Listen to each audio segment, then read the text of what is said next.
It's official. The Lakers reopen practice facility tomorrow, May the 6th. Now, recently the Lakers went to the LA County and they requested to get the practice facility back open. And as Shams Charania just reported, the Lakers were granted that permission to get back in the practice facility. The Lakers will reopen their practice facility on Saturday, I'm told, after conversations and clearance from the LA County government and health officials. The Lakers will do so on a limited basis. I'm told not all 7 days of the week will be open to players and personnel, and they will have to follow the NBA's strict guidelines. But for LeBron James and this West-leading Lakers team, a team that was hopeful to contend for an NBA championship, this is one small step to some level of normalcy. So in this journey, I'm going to discuss what the restrictions for opening the facilities are, what the league should give the players as far as days and weeks for a training camp. Also, my opinion on when I think the season will start back. And then also we're going to look into the idea that the NBA's put out there for possibly jumping right into the playoffs compared to giving the players a couple of games before the playoffs begin. Let's get into it. Let's get ready to rumble! Welcome back to Journey of a Ballaholic, the best talk show for basketball addicts. I'm your host, General Hannibal X. Now, if you're new on this channel, you're going to be getting my passionate and unfiltered opinion on the hottest NBA and college basketball topics. Listen, I'm a ballaholic, and I'm missing the NBA just like you. Now, if you're a ballaholic, go ahead and hit that like button. Also, make sure you subscribe to the channel, but be sure to tap that notification bell so that you'll be updated whenever I drop new videos, which is going to be every Monday and Friday at 6 p.m. Eastern Standard Time. Now, before we get this video kicked off, go down to the comment section for the comment of the day. Let me know, when do you think the NBA season will start back? Think it's going to be June, July, even August? Let me know in the comment section below. So first off, let's start off with what the restrictions are going to be for the Lakers as well as the rest of the league as they begin to kind of go into this phase one of reopening the facilities as players and teams can begin to start getting back into game shape. So the first and foremost, this is not going back to a normal situation. There will not be team practices. From my understanding, coaches and assistant coaches aren't even truly allowed to be in the facilities with the players. This right here is more for the individual players to be able to get access to a gym, access to professional equipment, to be able to get back into game shape.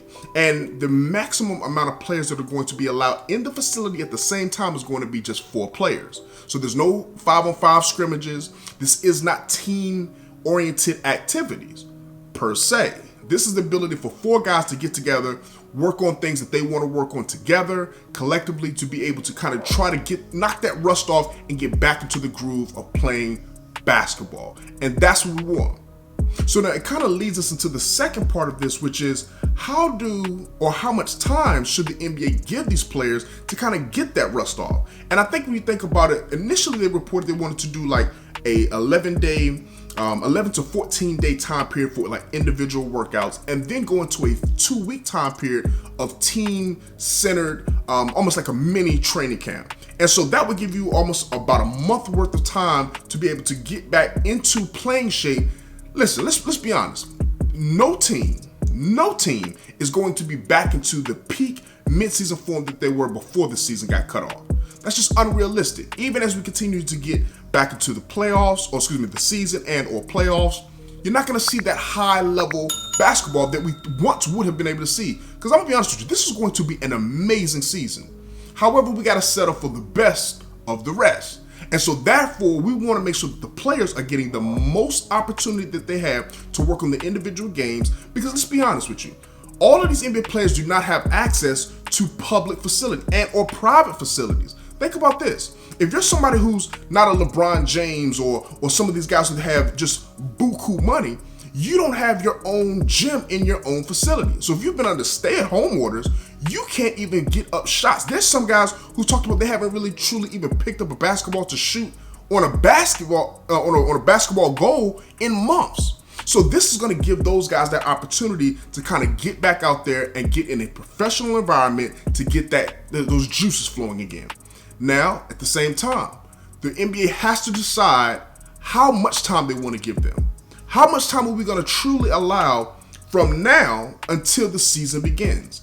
In my opinion, I think, as we said before, a minimum you have to give them is 1 month. Ideally, you would like to give them a little more than that. But if we're sitting here now midway through May, a month from now, is basically mid-June. Okay, are we gonna jump right back into the playoffs? 2 months you're gonna need for the playoffs.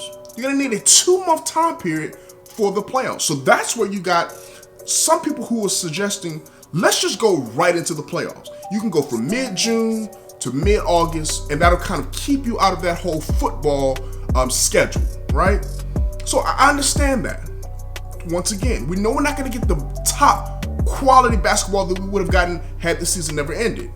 But to me, jumping back into the NBA, going right into the playoffs, that's going to be a disadvantage for a lot of teams. Some players, some teams I think can benefit from this, but all in all, I think you want to be able to give the players and the teams the ability to not only just knock the rust off, but get some type of chemistry and continuity amongst themselves. So if we could even get them a 2-week time period after they get out of this training camp. So let's say from mid-May to mid-June, you give them a mini camp, right? And then from the rest of June to July, they get a couple of games in to be able to, let's say 6 games in, 3 games each week to the end of June. That'll push them to 6 or 7 games for the regular season to finalize, and you go right into the playoffs. The advantages of that are teams like the Spurs, teams like the Pelicans, who were right on the outside of making the playoffs. Some of these teams have a chance to possibly jump the Memphis Grizzlies for that last spot in the 8th in the West. That's an option. But if they decide to not go with that, to try to minimize and go right into the playoffs, well, now you've got the Memphis Grizzlies locked into the 8th seed. And once again, there's advantages and disadvantages on both sides. I think a team like the Lakers, who are a more experienced team, that could be beneficial to them in comparison to a younger team like the Memphis Grizzlies. How much discipline have these young guys had? Or do they have to where over the last couple of months, have they truly been continuing to work on the game? Have they had the resources and the facilities to be able to be in stay-at-home situations and be able to keep their bodies, their minds, their diets together? We don't know. And so is a month of working individually and last couple of weeks of working collectively, is that going to be enough? We don't know. But I think a team like the Lakers, teams like some of the older teams, even the Milwaukee Bucks, for instance, these two teams here I think have more professionals, right? Guys who kind of been in the system, are going to take this much more serious, even during a layoff situation. And I think those teams can kind of excel even more than teams, like I said, that are going to be these younger teams. So I don't know. What do you think? When do you think the NBA season should come back? Should that be June? Should it be July? Should we push this thing to August and September and kind of, cross that threshold to compete with the NFL? Let me know in the comment section below, when do you think the NBA season should resume? Listen, I don't know about you, I'm ecstatic that we're possibly getting one step closer to getting back to Laker and NBA basketball. This is what we've been waiting for. We've had 2 months off, 2 months without basketball, and I'm fed up with it. I'm sure you are. If you're a ballaholic like me, make sure you subscribe to the channel, click that bell notification, and until next time, peace.